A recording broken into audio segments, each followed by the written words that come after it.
you start to hear some of their challenges. And yes, because it speaks to the core of who you are and what drives you forward. Because what makes you different is what drives you.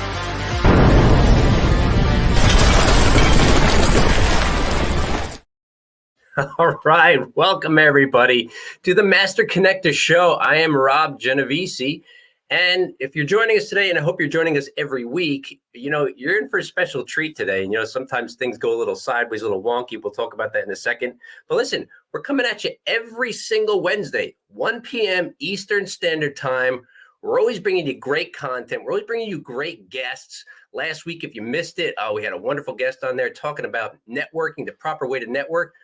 But at the Master Connector Show, we're all about connecting. We're all about building community. We want you all to connect together because we know that the greatest things come out of collaborations with other people. When you put value out there, you connect with people who resonate with you, you can create amazing things.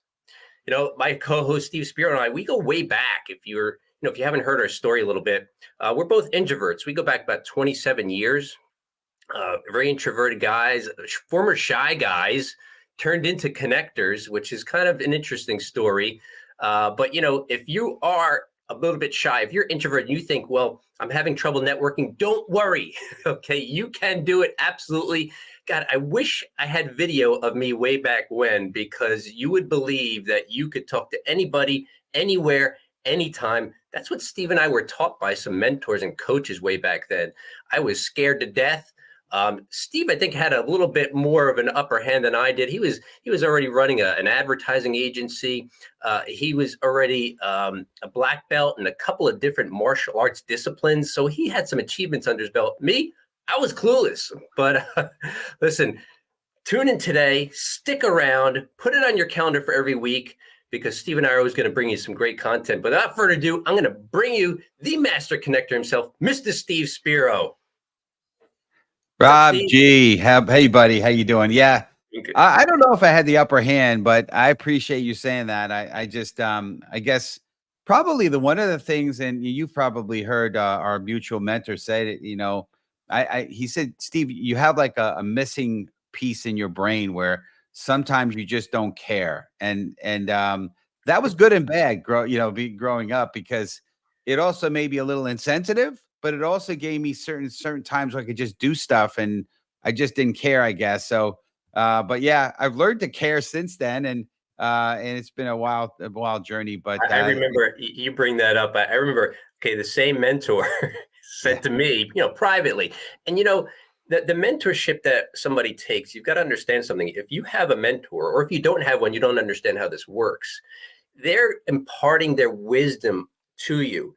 They are looking to help you. They're looking to guide you. They're going to tell you things your friends probably won't tell you, because your friends are there to love you no matter what. So they don't care.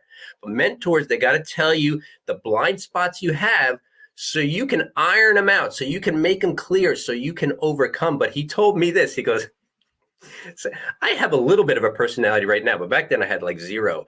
And he goes like this to me, Steve. We're sitting there and he goes, Rob, he goes like, when we're together, I feel like, and this is what he did. He didn't say anything. He goes, and I knew what he meant. It was like he was cringing because he felt like I was so rigid and so serious and so cold, and so that he couldn't even say anything, because I would just be like Mr. Analytical. And he goes, Rob, you want to be like an old shoe. Be very comfortable. I remember it to this day.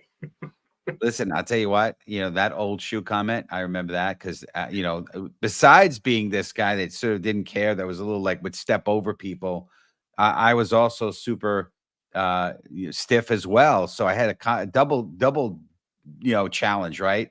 But yeah, we're going to talk a little bit about that, the head to the heart, which I think it's interesting how this conversation is going this way, because yeah, that was definitely a challenge I had, and I was just. Yeah. Crazy. I know. Crazy. That sums it up right there. It's like, don't know what to say. Exactly. Like he was like, like.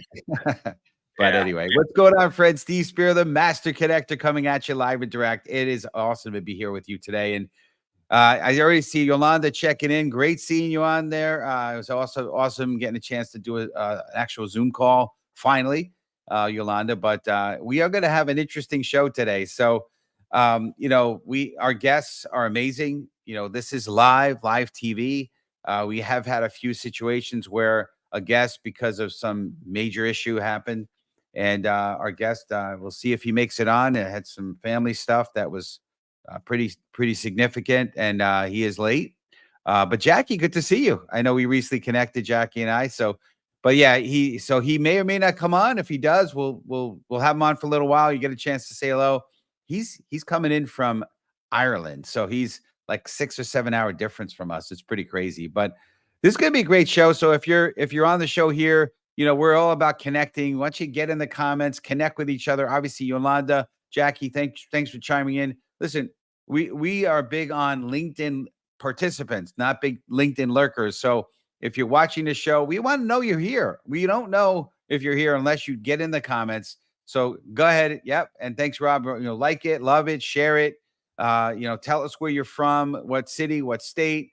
Maybe if you want to get into a little bit of what you do, that's great too. Because again, we're all about connection, and a big part of our pillars of the show are really building community and growing connections. And so that's a big way that we're able to add value is to continue to do that through this community. So yeah, today we're going to talk about going from the head to the heart. And the journey of that, it signifies a proud shift in our approach to life. It involves transcending the analytical, right? That head stuff that Rob is talking about, and the rational mind, which I have. Both him and I, that's where we're very similar. We have that rational perspective, very logical, very right, but often dwelling in the head and embracing the wisdom that resides within the heart, right?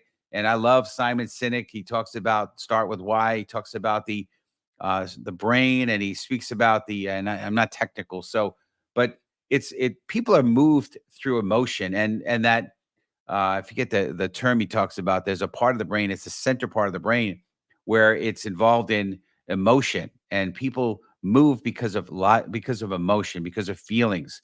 And so the outer part of the brain is a little more logical based, right? But moving from the heart from the head to the heart is an invitation to connect with our emotions, intuition, and a deeper, more authentic understanding of ourselves and the world around us, right? I mean, again, I was talking about it as we started, I was very insensitive. I was basically oblivious, right? So I had to get an understanding of, how people are feeling. And I love the perspective. One of my mentors said, he said, listen, what if you would walk a mile in their shoes, or better yet, what if you were to live their life, their entire life in their skin, so to speak? Would you be any different than they are, right? Would you have any different reactions or feelings? Probably not if I lived their entire life, right? But it's in a transition from overthinking to feeling, from analyzing to experiencing. In this space, we cultivate empathy, compassion, and a genuine connection to our passions and purpose, right? It's a transformative journey that encourages us to listen to our innermost desires and align our actions with the wisdom that emerges when we tap into the profound intelligence of the heart, right? So it's going to be a great journey here today. Obviously, we'll see if our guest makes it on. But in the meanwhile, Rob and I are just going to chit chat. We're going to have a great time, and we haven't had a show like this. We got a formal one coming up in a few weeks where I'm going to get to basically interview Rob, and we'll get to hear a little bit more about him. But now's going to be a chance for us to kind of talk a little bit. So, Rob, I am so appreciative of you. Yeah, type in "Let's go" if you're ready, because we're going to get things rolling here. Put in the hashtag "Let's go." Again, John Braden, I know I spoke with him on the phone today, and great having you on the show here. Denise, it's been a while. Definitely need to catch up. Good to having you on the show here. But Rob, you have been an incredible asset to this show, and so excited where we're going. And so great to have you on here, sir. Yeah, thanks. I don't know how Steve felt about this. I love when things go wrong, because that's a chance to actually learn some things, to see what your skills are made of, to see if we can still pull this off without the usual agenda. And I love this, and I hope you out there in the audience, you participate. You put questions in the comments. Put comments in the comments. We want to know what's on your mind. We want to be able to, talk with you and bring you into the topic here. But this whole thing from head to the heart, Steve, as we were talking about when we kicked it off, I think back, and I'm glad this happened, because when I think back 27 years ago, I was kind of like, just tell me exactly what I need to do. Step 1, 2, 3, 4, 5, and then I'll do it. But what I didn't understand was when you were doing these steps and you're dealing with people, people have emotions, people have feelings, and I didn't count those in. If this, it sounds crazy, I didn't count those in. So whenever a person's personality or viewpoint came into play, I'd look at my steps and I'd be like, it doesn't say anything when they would behave this way, so I can't get to step 3.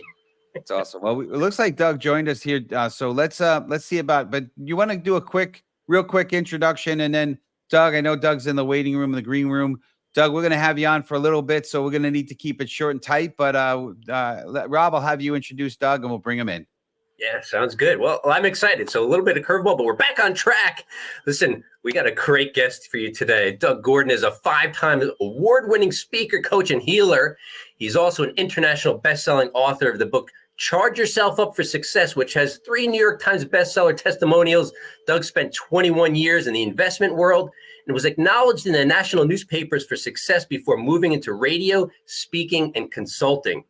Doug has a business side where he has worked as an executive coach to C-level executives at the likes of Dell, Samsung, and Okuko. He also has a Buddha side where he won the International Healer of the Year and CEO of the Year for his coaching business. Please welcome to the show, Mr. Doug Gordon. Hey, Doug, what's up? Rob, Steve, how are you doing? Sorry, I came straight from the hospital where I was in my heart self, making sure I looked after my mum who had a mini stroke last week. So literally the traffic was awful when I was coming back, and I gave myself an hour and 20 minutes and it took an hour and 30. So here we are. Yeah, no problem. Our prayers and thoughts are going with for you and your family. And I know that's tough. I know some of us have experienced some loss recently and some family stuff. So definitely I can feel you, and hopefully quick and speedy recovery from mom, right? Yeah, sure. Absolutely. I'm sure she'll be fine, please God. Absolutely, 100%. We're big in manifestation and positive thinking for sure. So, but absolutely. So, hey, obviously our show goes for another 15 minutes, and about 10 minutes into it, we kind of put you back in the green room. So we're gonna get as much as we can for the next 10 minutes with you here, but we want to start with lessons, right? So #lessons community. And by the way, again, appreciate everyone in the comments. But here's a question for you. Given your unique perspective on the meaning of life following a near-death experience, right? I'm kind of talking about death a little bit, right? What's the key insights or realizations that have had the most profound impact on your personal philosophy, and how can others incorporate these lessons into their own lives? Yeah, so Steve, I had a near-death experience back in 2013. And the way I see it is that having had that near-death experience, I was encapsulating this amazing feeling of love, energy, and connection. And I feel that love energy would never alienate or discriminate against anybody in this world. So what I feel is that religions are like rivers to the sea, God, universal energy, or whatever you believe in. So I really, truly believe in terms of this is that we come down to this planet to learn, to grow, to evolve, to become better versions of ourselves. I also believe that why would we just come down as spiritual beings having a physical existence as you or I? Why would we not come down as the king, the queen, the prince, the pauper, the invalid, the Olympian, to experience life in different ways, different angles, and different perspectives, to enjoy this beautiful entirety and this game that we call life? And based on that premise, I often say to people when I work with them in terms of trauma patients and suicidal patients, is I always say, look, I believe that if you're having a hard time in life, maybe pat yourself on the back, because maybe you played this game of life so often that you're testing yourself to the ultimate to see if you can still get through all this stuff and come out as the best version of you. And some people might say, well, maybe I can just take my life and end it then if that's the case. Well, I say personally, I believe you chose this life for a reason. You chose the people in it for a reason. And if you take that away, it'll be like Groundhog Day, coming back, having to do it all over again. So why not get it out of the way this time around? Wow, that's powerful. When you said, Doug, about becoming the best version of yourself, I think you came in a little bit after Steve and I were talking, but we were so mechanical. I'll just speak for myself. I know Steve was too, but I'll speak for myself. So mechanical, so analytical, that I was trying to be the best version of my mentor, of people that I admired. Yep. I had no idea how to be myself. So I was really trying to just mirror other people, figuring, well, that'll work. And we know that doesn't work, do we? Oh, 100%. So even like when I get up on stage, and I speak on stage all the time, I used to get up and I would try and impress rather than bless. And what I do now, in terms of what the topic we're talking about today, is I always put my hand on my heart before I go out on stage and say, I am Doug Gordon, I am my heart. Please let me connect with the hearts of the audience in order to bless rather than press and add as much value. That way I'm getting out of my head self, where there's a place of fear sometimes because of ego, into my heart self, which is a place of love. And you can do this in difficult interactions with certain people in the office or whatever it might be. And that way, what I'm doing is when I'm on the stage or when I'm speaking to somebody, all I care about is adding value through a place of love. So I don't mind if I make a mistake. And ironically, what happens is you speak more concisely and clearly because of that as well. That is awesome. And, obviously, Rob and I both do some speaking as well. And, I've learned that, if you speak from the heart, you can't do any wrong. Right. Again, it's amazing. And I love that, bless them versus impress them. That's great. Love that. I'm going to steal that. And I'll give you credit the first time. And then after that, it's mine. Okay. It's in my book. So there you go. All right. Well, then, I'll reference that for sure. But listen, if you're on here, I know you talked a little bit about depression and potential suicide thoughts.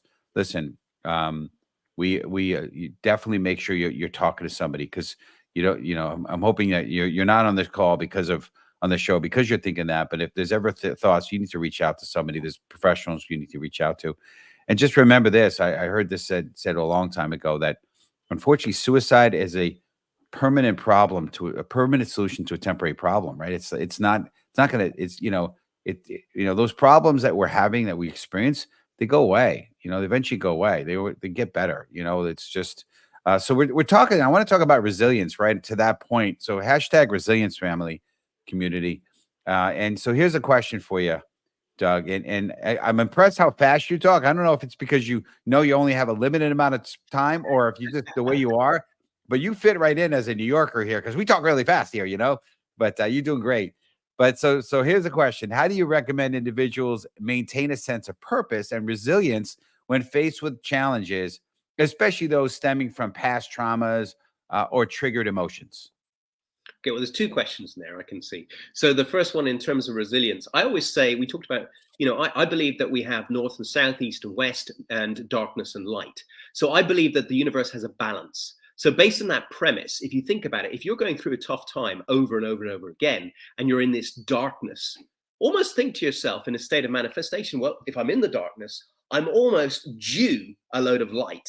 So if you've gone through a lot of crap in your life, you actually are probably due that as well. And actually, in terms of purpose, you can turn your mess into a message and give it meaning to help other people in some way or form. So you can look at the things that you've gone through and ask yourself, what can I utilize here in this situation that might benefit somebody else in some way or form? Turn your tragedy into a triumph. The other thing in terms of purpose, which you mentioned, is I always say in terms of purpose, have a look, what do you love doing? What are you gifted at doing? And what can you add value to people? Or like me, if I was to give you a stage in front of 10,000 people, beam it out to 8 billion people, you're 90 years of age, what would you talk about? What would you be most passionate about? What legacy would you like to leave? And when you know what that is, reverse engineer yourself back to where you are today and work out, who do I need to learn from? What do I need to do? Who do I need to collaborate with to be worthy enough to stand on that stage, deliver that speech, and leave that legacy? That's awesome. Wow. I was going to ask you about purpose, but you covered that already. That's awesome. When Steve, you mentioned before about us being speakers, and at the beginning of the show, I was saying, I wish I had a videotape of me, 27 years ago, because I was scared to death. And to get up in front of people and talk scared me so much that I couldn't even fathom ever doing it in my life. And although I developed skills of speaking, of being able to actually talk to people, I shouldn't say speaking, but actually having a conversation with somebody, that came first. But in speaking to people and getting your message across, and I love what you said about turning your mess into a message, because the things that we overcome are the things that endear us to people, because a lot of people can relate. But when I just started to let myself come out, it came with initially recognizing that, I matter, that nobody's better than me and I'm no better than anybody else, that I'm always going to be of good intention and put my heart out there to genuinely help. That way, I know I won't do any wrong because that's not my intention. But when I started doing that, the old me was the guy who, before he came on, we took him on a mentor who was like, Rob, when I get in your presence, I feel like he couldn't even talk to me because I was so rigid, so analytical, and I couldn't even smile. Smiling was foreign to me. But after a while, when I developed what you're talking about, Doug, is when you're speaking to people and you're not trying to impress them. Maybe you're trying to impress upon them your message. The people started saying to me, wow, you're obviously a heart-led man. And I thought, wow, you never would have said that to me 10 years ago or even 5 years ago. But that drew people to me. And that was the connection that I was looking for. That's great stuff. Yeah, I want to just kind of move on here again, maybe get a one more question here, Doug, for you. So, a big part of what we're talking about here and what we cover on the show is self-development and being the best version of yourself you can be. And so a lot of that takes change. And some of the things that Rob is talking about, that shared about, I shared a little bit. And, I also have had an incredible transformation, now today. I feel comfortable sharing those vulnerabilities, whereas in the past I would always be tight-lipped about it because I didn't want people to see the negative side of Steve. I wanted to make now I'm comfortable. Now I feel like it breaks barriers and break down walls when you share those insecurities, those inadequacies. But it took change. So here's the question. So hashtag change community, and here it is. In overcoming triggers, traumas, and saboteurs, what specific strategies or exercises have proven effective for you, and how can individuals implement these tools in their daily lives for lasting change, Doc? Okay, so number one, get a pen and paper and write down all your self-aware flaws, or the things that you sabotage yourself with, patterns that don't serve you in some way or form. So it might be not actively listening enough, maybe feeling fearful of being, worthy of love or success or something like that. Whatever it might be, write those down. Then have a look at 5 people in your life and choose a mum or a dad, because you tend to model them in the first 7 years of your life, and write down what you can see in them that you don't like about them, or that you can see they sabotage themselves with as well. Because generally the people that come into our lives mirror back areas that we need to self-improve on ourselves. In my book, I have an acronym for narcissist, which is neglected awareness reflecting conditions in suppressed self, instigating soul transition. And what I mean by that is the hardest people that come into our lives are sometimes the ones that help us grow the most. Because when we point the finger in blame, there's always 3 pointing back at us as well. So the only person that you can change is yourself.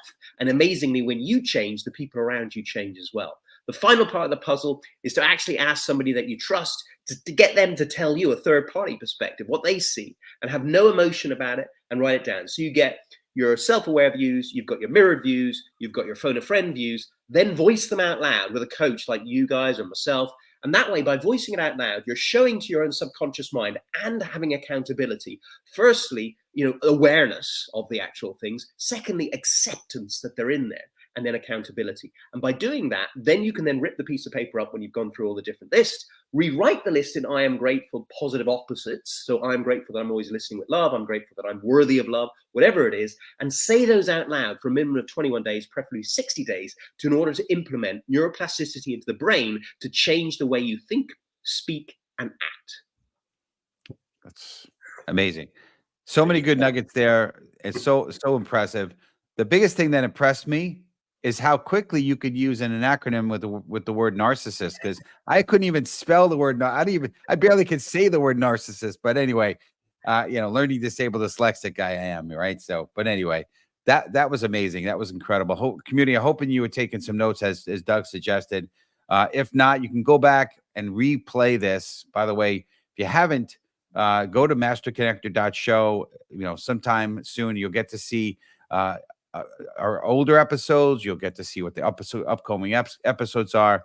But it's a great place if you want to learn more about the show and what's going on. And if you're interested, we're looking for people that want to sponsor the show. So go to Master Connector Show as well.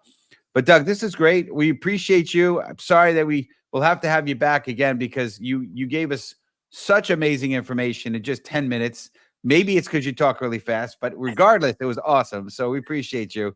But we're gonna kick you into the green room. You're welcome to hang on a little bit. We'll chat a little bit when we close the show down. But again, thank you so much for blessing us, blessing our community, and again, we hope to have you on here again soon. Before we kick Doug out, I just want to ask you, Doug, how can our audience? What's the best way they can connect with you? Yeah, just on LinkedIn or on whatever. It's obviously Doug Gordon, books Doug D. Gordon, and I have the DougDGordon.com. Perfect. Thank you, Rob. All right, there you go. So we'll be in the green room, Doug. We'll be back. Yep. Cover for each other, right, Rob? I appreciate you. Well, I mean, it's true. Everything Doug said was so jam-packed. We definitely have to have him back because he spoke as fast, like he said, as I thought I spoke fast, but he speaks really fast. He fit right well here in New York, jam-packing it in. But for sure, we'll need to have him back to expand on some of the things he talked about because there was so much in there. Steve, it took me back to when I was first learning this stuff. Yeah. And, that's the kind of stuff that made effective change in our lives, what he was talking about.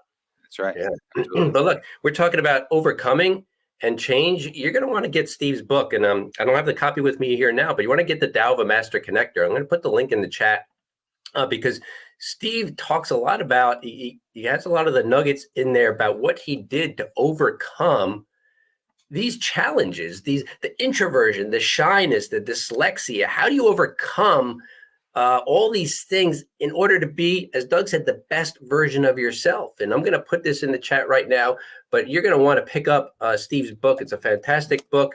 It's in nugget form, which I love because, you can go into it, you can read, several pages and take something away from it that you can use right away that's going to help you overcome. I appreciate that. That's awesome. Well, thank you, Rob. And so community, we're excited. We've got another episode coming at you next week with Christy Thornton. It's going to be Being Unstoppable, Pursuing Your Dream, right? And Rob and I, years back, learned about the power of the dream. So it's going to be a great show. Same bad time, same bad channel next week, the 20th. Make sure you're here. Make sure you share it with your community. You go to the event page and you could actually share it out. And comment, not just comment it, but share it. We'd appreciate that. But yeah, again, make sure to go to masterconnector.show if you want to learn more about some of the up and coming shows. You want to be one of the sponsors of the shows. But listen, we are just appreciative of you, appreciative of our community, certainly appreciative of our guests. I'm very much grateful for Rob and the partnership here. And it's just been an amazing. It's funny because I have a tendency to be a little bit like I still have that rigidness, right? And as we were finding out that Doug might be late or not even on, I'm like, my mind is going, oh, but Rob is the voice of reason. I love that. And he's been just a great, he's like, dude, we got this. We'll be good, And so I just appreciate him as a big time, as a voice of reason and as a amazing collaborator here on the show. And he truly is a true master connector as well.